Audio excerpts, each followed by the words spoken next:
ओडिशा में भीषण गर्मी के बीच पेयजल संकट लगातार गहराता जा रहा है। अंगुल, मयूरभंज और गंजाम जिलों के कई गांवों में लोग सुरक्षित पेयजल के लिए संघर्ष कर रहे हैं। कहीं कुएं सूख चुके हैं, कहीं चापाकल खराब पड़े हैं, तो कहीं करोड़ों रुपए की जलापूर्ति योजनाएं बंद पड़ी हैं। हालात ऐसे हैं कि लोग दूषित जल स्रोतों से पानी पीने को मजबूर हैं। अनुगुल जिले के सतकोसिया क्षेत्र स्थित कराड़ापाड़ा गांव में हालात बेहद चिंताजनक हैं। महानदी नदी से महज 2 किलोमीटर की दूरी पर बसे इस गांव के लोगों को साल भर पेयजल संकट का सामना करना पड़ता है। गांव के 10 में से 9 चापाकल खराब हो चुके हैं और अधिकांश कुएं सूख गए हैं। ऐसे में ग्रामीण एक छोटे नाले के किनारे गड्ढे खोदकर पानी निकालते हैं। यही पानी पीने, खाना बनाने और दैनिक जरूरतों के लिए इस्तेमाल किया जाता है। चिंता की बात यह है कि इसी जलस्रोत का उपयोग मवेशी और जंगली जानवर भी करते हैं, जिससे स्वास्थ्य संबंधी खतरे बढ़ गए हैं। मयूरभंज जिले के कपटीपदा ब्लॉक के सीताराम साही गांव में भी तस्वीर अलग नहीं है।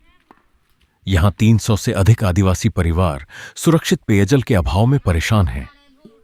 ग्रामीणों को अपनी जरूरतों के लिए नालों और प्राकृतिक जल स्रोतों पर निर्भर रहना पड़ रहा है। गांववासियों ने मांग की है कि कम से कम 4 नए चापाकल लगाए जाएं ताकि उन्हें स्वच्छ पानी मिल सके।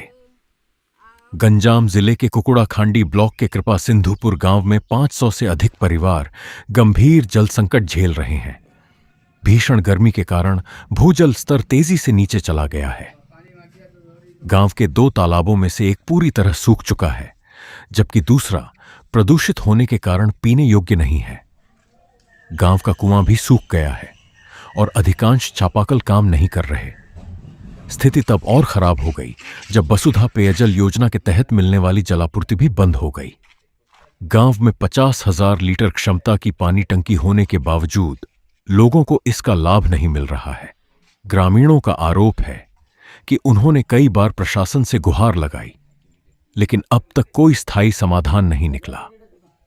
लोगों की मांग है कि उनके गांवों को पास में स्थित जनीबिली मेगा ड्रिंकिंग वाटर प्रोजेक्ट से जोड़ा जाए ताकि उन्हें नियमित और सुरक्षित पेयजल उपलब्ध हो सके। ओडिशा के इन गांवों की तस्वीर ग्रामीण जलापूर्ति व्यवस्था की जमीनी हकीकत बयां कर रही है। सरकारी योजनाओं और दावों के बावजूद हजारों लोग आज भी स्वच्छ पेयजल के लिए संघर्ष कर रहे हैं। सवाल यह है कि आखिर इन गांवों तक पानी कब पहुंचेगा और कब खत्म होगा ये रोज का जल संकट।